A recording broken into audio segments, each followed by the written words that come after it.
오늘은 창세기 37장부터 50장 마지막까지 나와 있는 요셉의 이야기를 생각하면서 은혜를 나누려 합니다. 무려 창세기의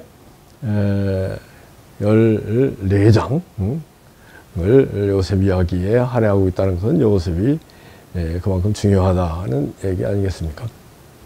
우리 요셉 이야기 다 정말 감동을 받죠. 어떤 분은 요셉 이야기를 읽을 때마다 막 눈물을 펑펑 흘린다. 슬프고도 아름다운 이야기가 요셉 이야기죠. 또 우리 김진홍 목사님 새벽을 깨우르다 그분이 이제 감옥에 갇혀서 시위 운동하다가 국가보안 법으로 몰려가지고 감옥에 갔던 것 같죠.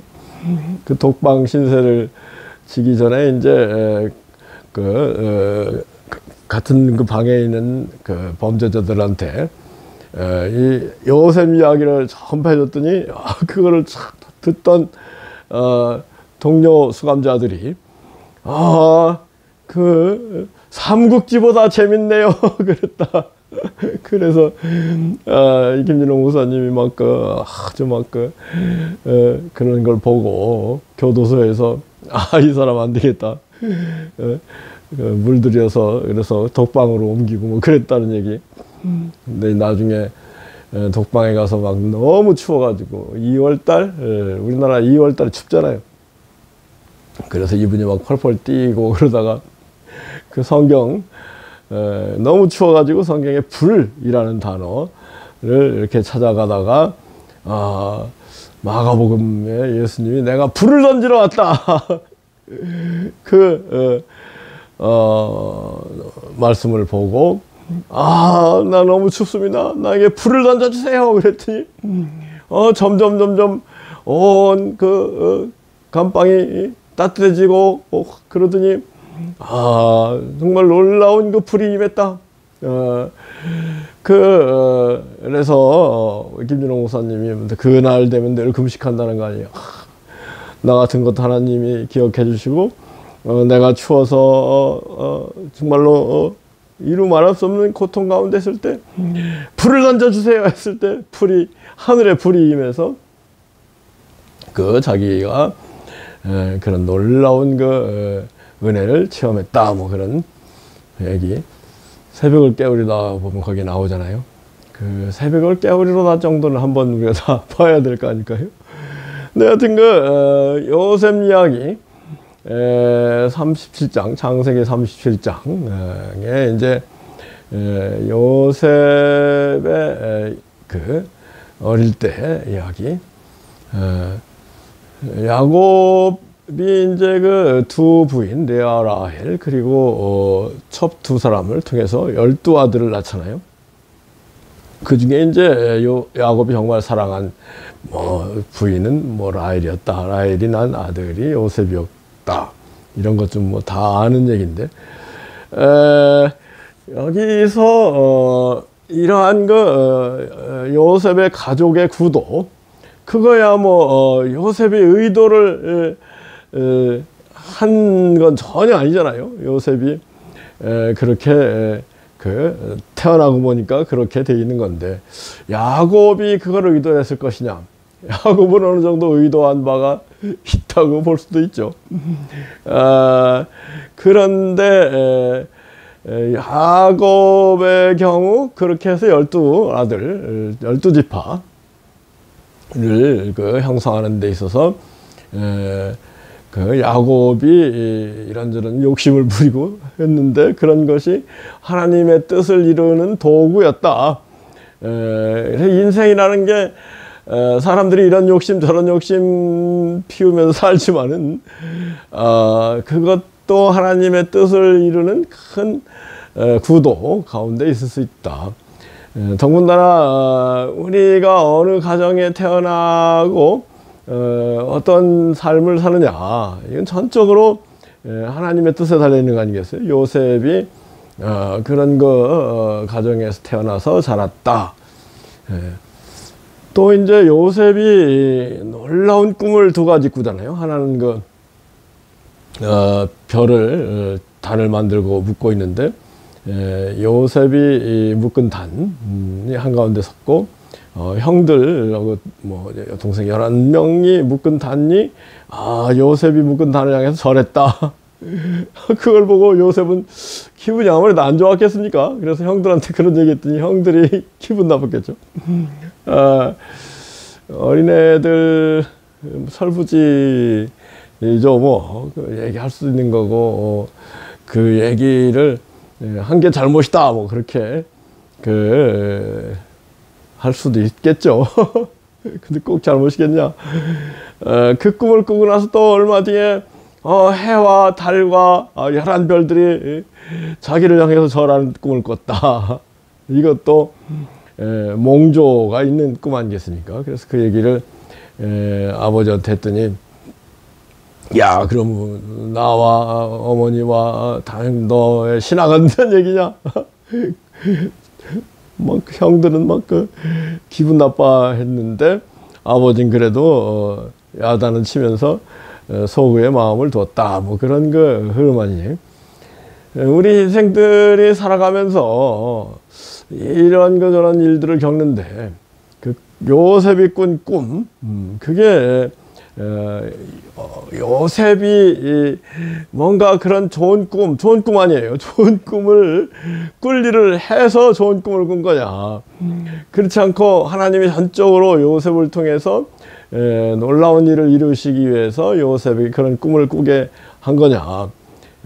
양쪽 다일 수 있죠. 근데 하여튼 그 뒤에 이제 요셉의 뭐 환란이 17살 때 이제 형들이 시기해가지고 요셉을 뭐 죽이려다가 차마 죽이진 못하고 이스마엘, 그러니까 아브라함의 서자였던 이스마엘 상인들에게 요셉을 노예로 팔았다. 그래서 요셉이 이집트로 와서 이집트의 경호대장이었던 보디발의 노예로 팔렸다. 뭐 이런 얘기 다 아시잖아요.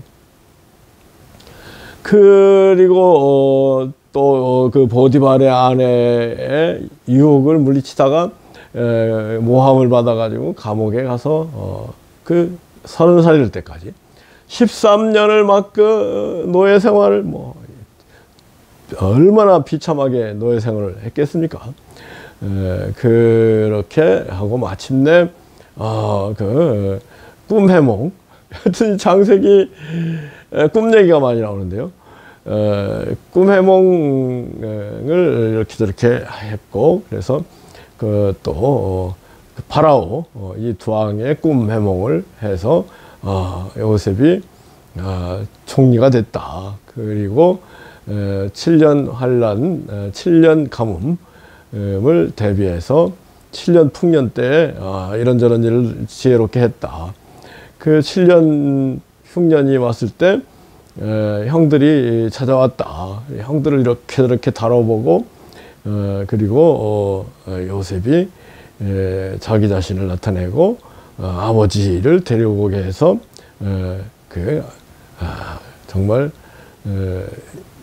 애굽 땅에서 고센 땅에서 이 야곱의 아들과 손자들 70명이 자리를 잡았는데 출애굽 때까지 무려 100만 200만이로 큰 민족을 이루게 됐다. 그래서 이 이스라엘 민족이 형성되는 그런 히스토리죠. 그런 얘기인데 제가 오늘 특별히 요셉 이야기를 하고 싶은 게, 인생이라는 게 과연 각자의 의지, 각자의 선함과 악함과 또 환경적인 요인이 어떠한 상관관계가 있느냐, 이런 걸 한번 다 궁금하잖아요. 내 인생이 이렇게 펼쳐지는데 이게 내 의지, 나의 선함과 악함과 어느 정도 관계가 있고, 그렇지 않고 전적으로 주변 환경, 가정, 그 태어난 곳 삼벌, 뭐 재벌, 학벌, 문벌이라고 하던가요? 그런 그 영향 가운데 우리가 사는데 자기 자신의 의지나 노력이 과연 몇 프로를 차지하고 주변의 그런 그 적인 요소, 타율적인 요소가 몇 프로를 차지하느냐, 참 그 궁금하잖아요. 그렇다고 해서 이게 운명론으로 갈 수도 있는 게 이게 인생입니다. 인생, 거대한 우주 삼라만상가 지구 가운데 이 동아시아, 중국, 일본, 북한, 남한, 뭐 러시아까지 붙어 있는 이런 그 상황에서 이제 우리나라가 존재하고, 지금 현재는 또 이제 남북 분단이 돼서 남한에서 우리가 이렇게 살고 있는데, 북한의 불쌍한 동포들, 그게 그 사람들의 선함과 의지와 노력과 무슨 상관이 있겠습니까?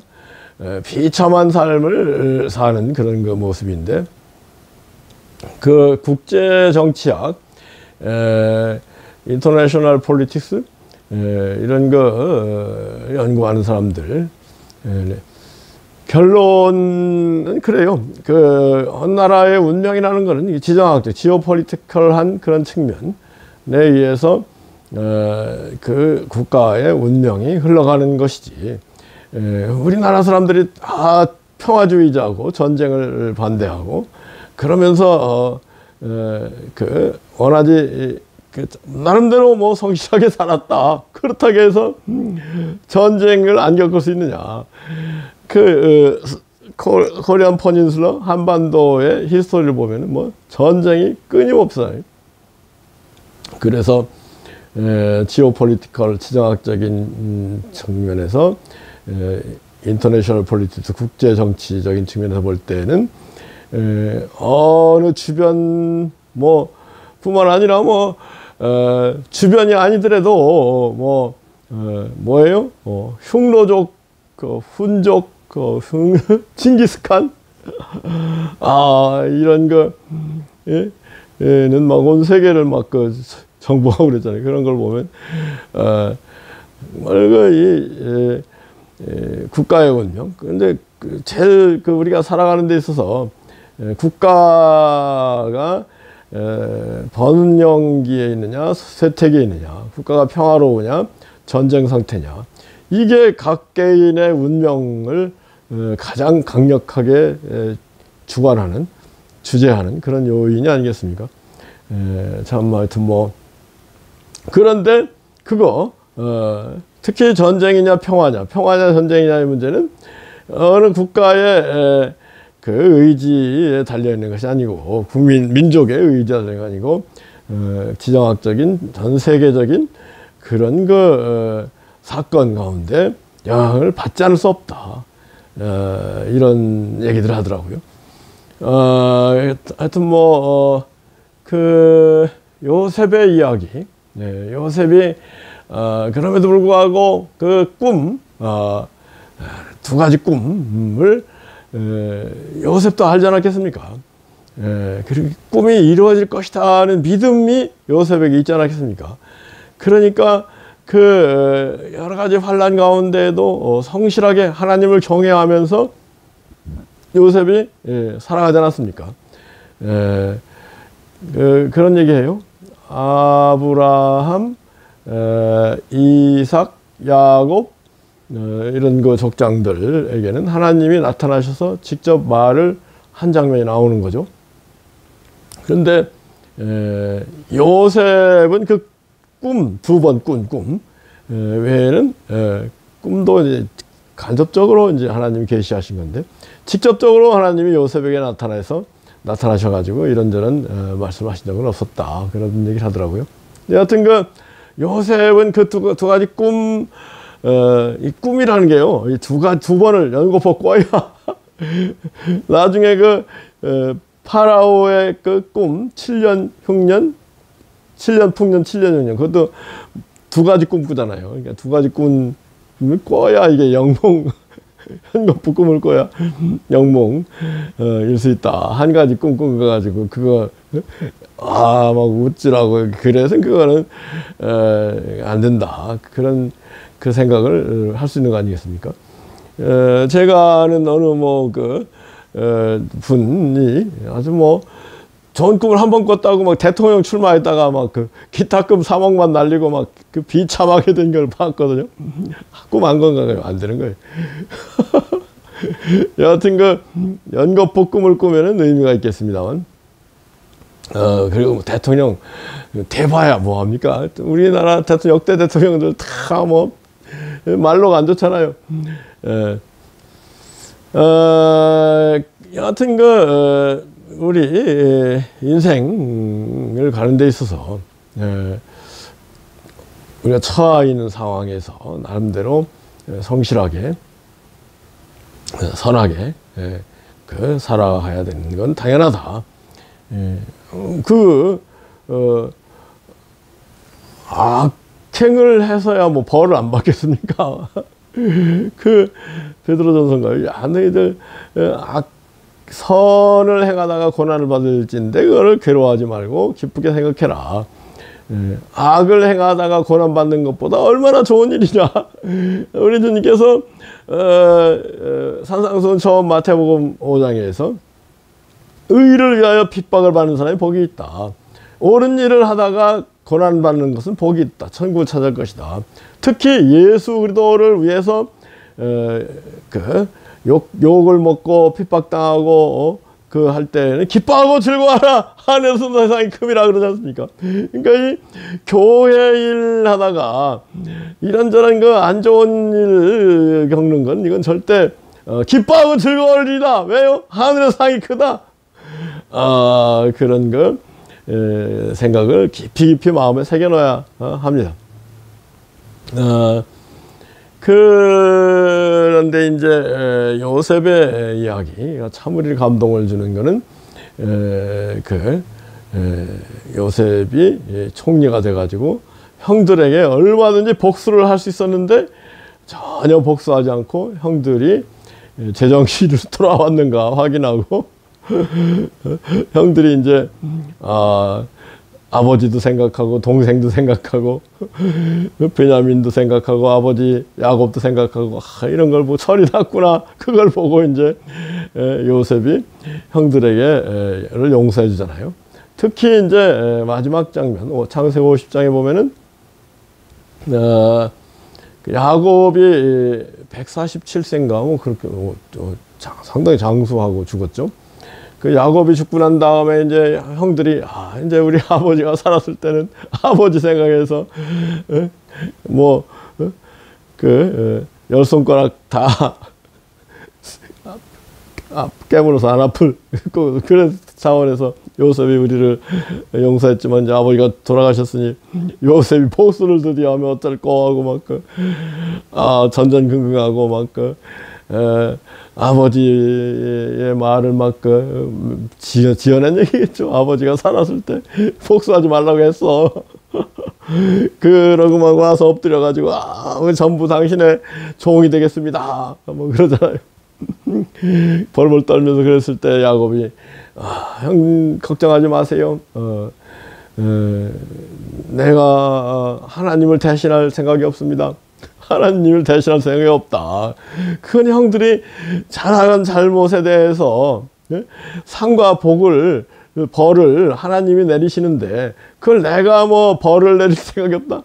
하나님을 대신할 생각이 없다. 상을 주는 거야 우리가 할 수 있겠죠. 그런데 벌을 주는 건 이거는 특히 과연 인간을 어디까지 심판할 수 있냐고 그런 문제 중에 또 하나인데 벌을 주는 건 하나님께 맡기는 그런 사적인 관계에서 공적인 관계에서야 국가적인 차원에서 범죄자들이 활개치면은 그 질서가 사회가 어떻게 되겠습니까? 그래서 제가 이제 판사 시절에 그 신앙인 관련해서 제일 질문을 많이 받는 문제 중에 하나가 사람이 사람을 심판할 수 없고 무조건 용서하려는데 재판하면서 그렇게 못하잖아요. 그렇게 어떻게 생각하십니까? 그런 질문을 많이 받았거든요. 거기에 대해서 여튼 그 국가 질서 유지 위해서 이런 그 형벌 체계, 형사법 체계가 있는 건데, 난 일종의 그건 그 최후의 심판의 중간 심판 그런 측면이 있다고 본다. 인생이라는 게 무엇이든지 힘든지 그대로 거두는 거 아니겠느냐. 우리가 믿는다고 하면 무조건 용서받는다고 하지만은, 용서받는다는 거는 지옥에 안 간다는 그런 의미지, 잘못한 거에 대해서 형벌을 혼난다는 얘기를 많잖아요. 혼나고 나서 그 천국에 들어가는 거 아니겠습니까? 고린도 전서 3장이죠. 거기에서 우리 각 사람이 집을 짓는 사람인데, 그리스도의 터 위에 집을 짓는다. 어떤 금은보화로 집을 짓고 어떤 집이나 풀이나 나무로 집을 짓는다. 그때 마지막 날에 불이 각 사람의 공력을 시험할 것이다. 그래서 금은보화로 집을 짓는 사람들은 공력이 그대로 남기 때문에 칭찬과 영광과 상을 받을 것이지만, 집이나 풀이나 나무 대충 신앙 생활하는 사람들은 다 불타고 고통받고 해 가운데 해를 입고 형벌을 받는다는 거 아니겠습니까?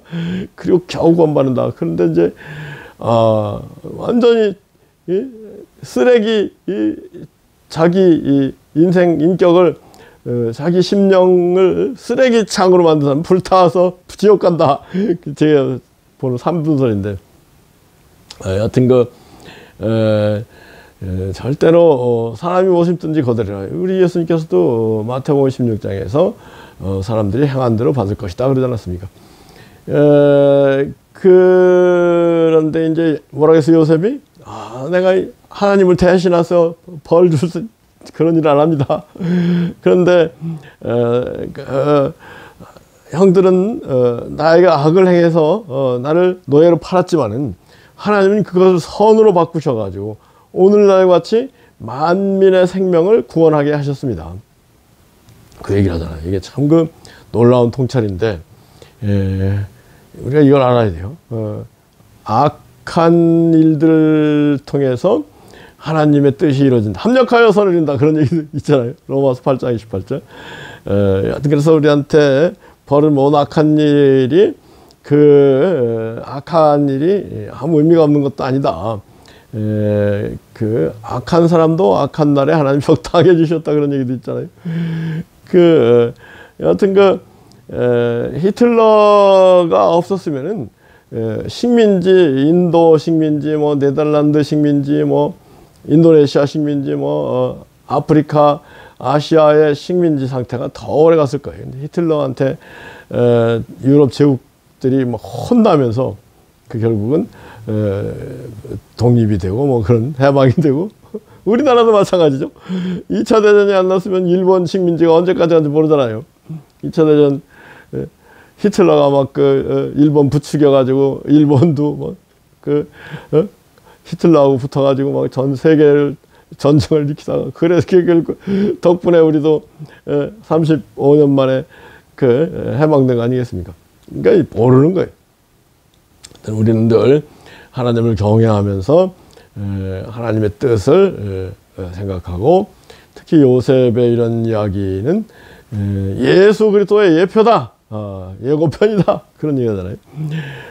사람들, 바리새인들, 유대인들은 예수님을 해쳤잖아요. 악하게 율법을 해석해서 예수는 십자가에 못 박았지만, 하나님은 그 일을 통해서, 예수님 십자가 희생 보혈을 통해서 믿는 사람마다 모든 죄값이 용서되는 놀라운 구원의 근원을 이뤄놓으셨다는 이것을 우리가 생각할 때, 우리가 이 인생 살아가면서 누가 좀 악한 일 한다고 해서 너무 하여튼 심각하게 생각할 것 없고, 내 자신이 늘 하나님을 경외하면서 하나님 안에서 내가 있는가, 하나님 뜻이 무엇인가, 이런 것을 생각하고 늘 하나님과 함께하는 가운데 하나님의 뜻을 생생히 깨닫고 사는 우리 모두이기를 예수님을 축원합니다. 지난주에 제가 노예 얘기, 해방 얘기 이런 게 나왔는데요. 링컨 대통령과 남북전쟁에 관해서 이런저런 그 연구를 좀 많이 하게 됐어요. 링컨 대통령, 이게 이제 뭐 선거에서 하원의원 선거를 딱 한 번 이기고 뭐 상원의원 선거도 막 치고 그러다가 그 노예 해방을 강력하게 얘기하고 이제 공화당의 대통령 후보가 되어가지고 1860년에 그 대통령으로 당선돼가지고 61년에 취임했죠. 그리고 나서 이제 남북전쟁이 시작됐단 말이에요. 남부의 노예주들, 북부의 자유주들이 강력해지고 결국은 남부에서도 노예를 유지할 수 없게 되겠다. 그러면 우리 남부는 남부연합을 만들어서 독립하자. 뭐 그래가지고 이제 남부 10개 중가가 이제 그 독립선언을 하니까 링컨, 야, 저건 반란이다. 가서 반란 군대를 물리치자 해가지고 이제 남북전쟁이 일어났거든요. 그런데 그 남부에선 뭐 제퍼슨 데이비스라는 사람을 뭐 대통령으로 뽑고 총사령관이 로버트 리라는 사람인데, 이 로버트 리라는 사람도 참 뭐랄까요, 특별한 사람입니다. 로버트 리는 개인적으로는 노예제를 반대했어요. 노예 해방을 찬성했어요. 그런데 버지니아 사람이었거든요. 버지니아가 그 남부연합에 속하는 데 대해서 그 로버트 리라는 이 장군이 위대한 장군이기 때문에 심지어는 링컨 대통령이 로버트 리 당신을 총사령관으로 임명하겠소. 그랬는데 로버트 리가 내가 총사령관이 돼가지고 내 고향에 고향 사람들 뭐 그 친척 가족들 어떻게 때려부시냐 안 하겠습니다. 그러다가 이제 아이고 남부연합의 총사령관이 돼가지고 전쟁을 했는데 참 그 기구한 사람인데, 그래서 로버트 리가 아주 뭐 정말로 전략에 뛰어난 그런 훌륭한 장군이었다는 거예요. 그래서 북부 링컨 대통령 그 쪽이 군대가 뭐 200만, 남부가 100만 그랬던가요? 북부가 월등해요. 그 공업지대 무기는 공장에서 만드는 거 아니겠습니까? 북부 공업지대. 그게 인력과 물자는 뭐 월등한데 전쟁하면은 뭐 북부가 이기는 거 아니겠습니까? 그런데 그게 전쟁이 무려 4년 갔거든요. 1865년까지 간 가장 큰 원인은 그 로버트 리라는 사람의 그 뭔가 그 뛰어난 그 총사령관으로서의 역할, 참 비극이긴 합니다만 그런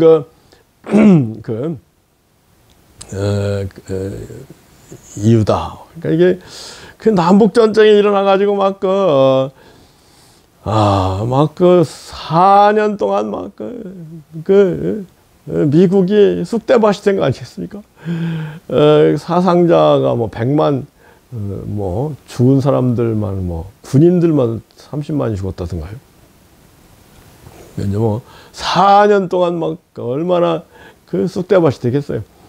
근데 이제 그 북부의 총사령관이었던 율리시스 그란트, 이 사람 얘기를 제가 참 주의 깊게 봤거든요.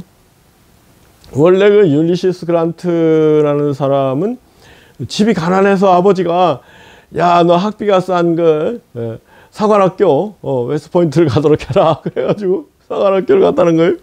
그런데 내성적이고 군대에서 격리를 하다가 월급이 너무 적고 서부로 자꾸 가라고 그래가지고 그 명예퇴직할 때 퇴직했다는 거죠. 대의를 제대했다든가요. 뭐 그래서 아버지한테 오니까 아버지가 아이고 내가 돈이 없어서 너를 육사를 보낸 그런 하고 아버지가 그 율리시스 그란트 아들을 잘 돌봤다고 그러니, 그러다가 이제 뭐요, 남북 전쟁이 터져가지고 이제 뭐 예비역들 다 풀려가지고 그 율리시스 그란트가 서부 전선에 배치가 됐는데, 그 특히 율리시스 그란트가 성격은 내성적이었지만은 말을 타는 솜씨가 뭐 뛰어났다는 거예요. 말을 그렇게 좋아해요. 말하고 통할 정도니까 내성적이긴 하지만 아주 감수성이 예민한 사람들이 말하고 친하다는 거거든요. 그래서 무슨 전령으로서 중대한 소식을 말 기병을 통해서 그 사령관한테 전해야 되는데, 그때 율리시스 그란트가 자원해가지고 적 시선을 피해서 전령 밑에 달려가는데, 심지어는 말 옆에 붙어서 달려가면서 사람이 없는 말처럼 해가지고 그걸 전했다. 그리고 이 전쟁터에서 그런 일들을 비롯해가지고 역할들을 잘 해내고 전쟁의 지휘관이 돼가지고 막 승승장구하는 거예요. 그래가지고 진급이 금방 준장되고 서부 지역 총사령관이 됐어요. 근데 이제 율리시스 그란트의 전략은 한마디로 surrender without condition, 조건 없이 무조건 항복할 때까지 밀고 내려가서 남부 연합군을 치는 게 이게 율리시스 그란트의 전략이었다는 건데, 안 그렇겠습니까? 물자하고 군수 물자하고 병력이 우수하다면은 조금만 이렇게 한번 지더라도 다시 한번 밀고 내려가면은 이길 수 있는 거 아니겠습니까? 그러니까 이제 한번 저쪽에서 남부연합이 세게 해가지고 북부가 졌다. 그런데 전쟁에서 무조건 100% 남부도 피해가 있지 않겠습니까? 그 피해가 있는 상황에서 한 번 더 북부에서 졌지만 밀고 내려가면은 이긴다는 거죠. 이게 그란트의 작전이어가지고 서부 지역을 석권해버렸어요. 그런데 이제 동부 지역에서는 포토맥 그쪽인가요? 하여튼 버지니아 쪽에 동부 북부 사령관들이 로버트 리 남부 연합 총사령관을 무서워하고 한번 지면은 그냥 도망가고 숨고 그러면서 동부 전선은 대치하고 근데 로버트 리가 또 쳐들어오진 못하고 지지부진한 상황인데, 링컨 대통령이 또 훌륭한 게, 야, 이거 동부의 사령관들이 이 모양이면 안 된다. 그래가지고 그란트를 전 총사령관으로 임명했어요. 그러니까 링컨이 훌륭한 거죠. 그래서 사람들을 보는 눈이 있었던 거죠. 그 전 총사령관이었던 그란트가 직접 이 동부전선을 와가지고 서부에서 전쟁을 했듯이 밀고 내려가고, 그래서 남부연합을 궁지에 몰고, 특히 셔먼이라는 정말 셔먼이 없이는 그란트가 없고 그란트가 없이는 셔먼이 없다. 그럴 정도로 아주 테쿠셈 셔먼 장군이 아주 혁혁한 또 전승을 거두고, 그래서 결국은 1865년에 4월 15일인가 로버트 리의 항복을 받아내는데요. 1864년 11월 달에 이제 선거가 있었잖아요. 대통령 선거. 그러니까 이제 미국은 이제 4년마다 24년, 금년 2024년 선거가 있잖아요. 취임은 이제 25년 1월 취임이잖아요.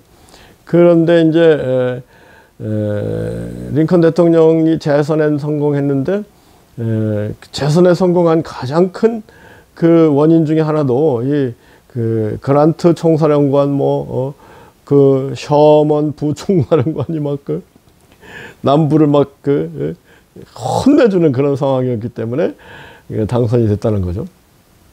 그러면서도 공화당 이름으로는 조금 인기가 없어져 가지고 국민연합당이라는 이름을 바꿔가지고 당선이 있다는 거죠. 그러니까 전쟁은 거의 끝나가고 북부가 이기는데 이긴 다음에 남부를 포용하고 그러겠다. 뭐 그런 국민연합당이라는 걸 만들었다는 거죠. 그래서 당선이 됐는데 그리고 나서 이제 최후에 로버트 리가 이제 4월 15일 날 항복을 하는데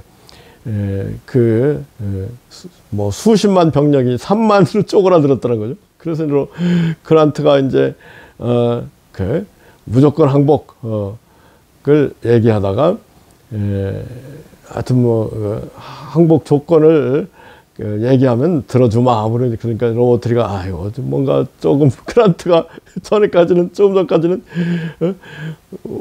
위다 뭐죠 컨디션 노 컨디셔널 서렌더를 하던 사람인데 조금 항복 조건을 협상을 해보자 그런 얘기를 하니까 아이고 내가 항복하고 내 얘기 좀 들어주셔 그래가지고 항복하기로 했다는 거죠. 그래서 그란트가 이제 북부 총사령관 로버트 리 남부 총사를 만나가지고 협상을 한 항복 조건을 얘기하는데 그란트가 먼저 항복 조건 아주 관대하게 무조건 항복하고 무기를 다 버리면은 그 반란죄를 사면하겠다, 용서하겠다. 그리고 각자의 고향으로 돌아가는 것을 도와주겠다. 심지어는 뭐 개인 화기, 칼이나 총, 라이플한 총, 개인 화기를 가지고 가는 것까지는 허용한다. 뭐 이래가지고 로버트 리가 감동했다는 거죠. 아, 이거 이렇게 관대한 항복전 무조건 오케이 해가지고 전쟁이 끝났다는 거죠. 근데 참 안타까운 게 그 닷새 후에 링컨 대통령이 암살당한 거 아니겠습니까? 그 암살당한 것도 참 이렇게 저렇게 모의가 있었는데 심지어는 링컨 대통령 뭐 앤드루 존슨 부통령 국무장관 그러니까 대통령 뭐죠? 그 승계 서열에 있는 사람들 다 암살 대상이었다는 거죠. 근데 이제,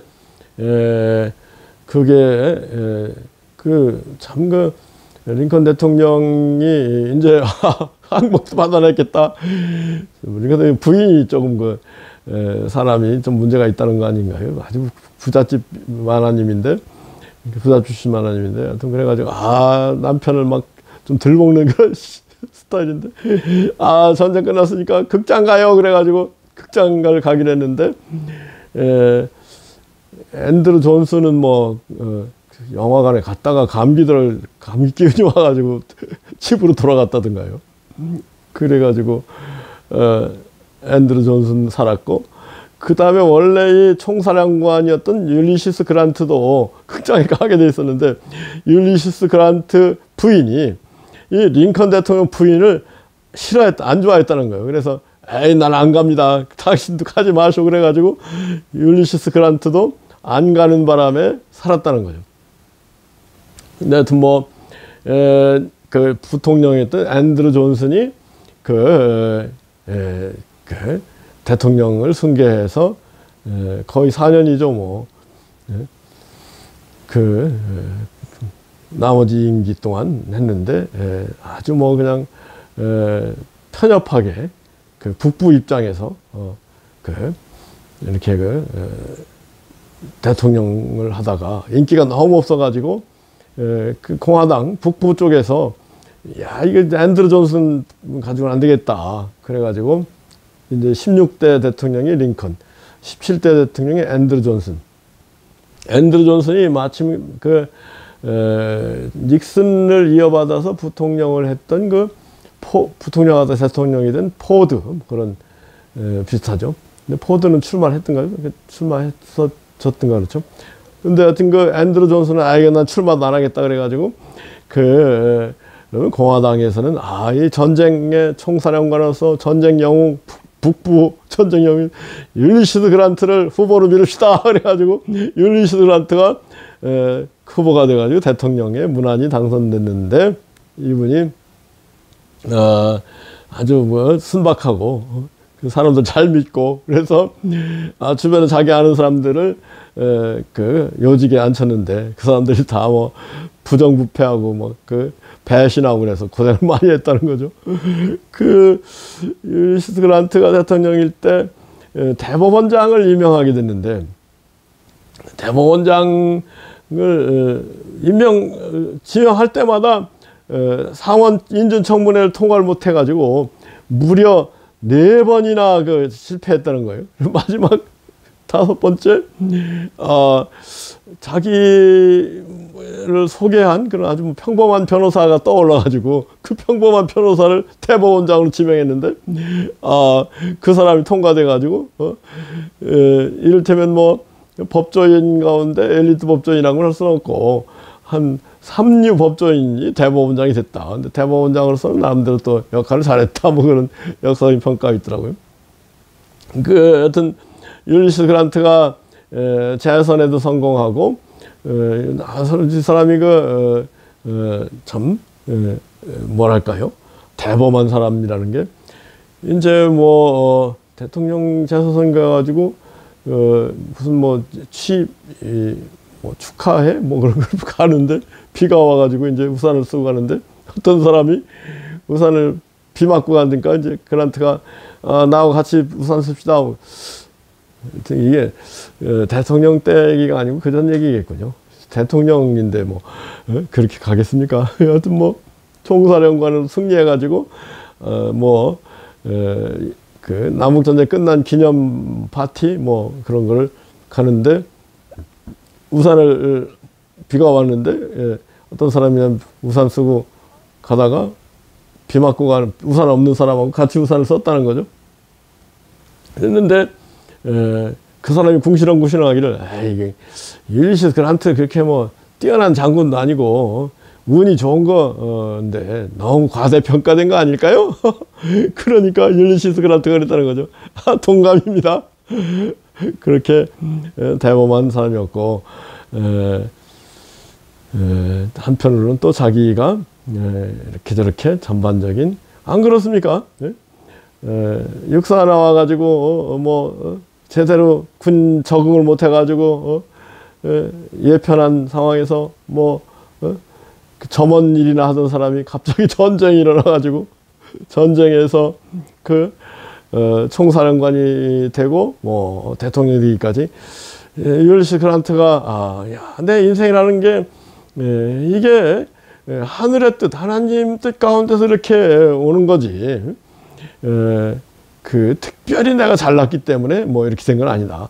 그런 겸손한 마음이 있었던 거니까요. 우리가 하여튼 뭔가 잘 되더라도 내가 특별히 잘나서 잘 됐다, 여러 가지 주변 역사 흐름 가운데 내가 이런저런 선한 역할을 맡게 돼서 나름대로 이렇게 잘 된 거다. 그런 겸손함, 모든 영광을 하나님께 돌려준다는 거 아니겠습니까? 그런 모범으로서 제가 율리시스 그란트, 지금 평가가 아주 점점 미국에서 율리시스 그란트 한동안은 대통령을 그렇게 한다느냐 그랬는데, 지금은 그래도 훌륭한 대통령이었다. 8년을 채운 대통령 가운데 율리시스 그란트 이전에도 별로 없었고, 그 이후에는 많이 있었던 편인데, 하여튼 율리시스 그란트가 대통령에서 인기 투표하면은 지금도 우위 상부 그룹에 속한다는 거예요. 하여튼 이런 미국 대통령 얘기를 이렇게 저렇게 연구해 보면 재밌어요. 미국 대통령이 그냥 들은 게 아니다. 그런 생각을 하는데, 우리나라 대통령들은 왜 재미가 없는지 몰라. 이거 참,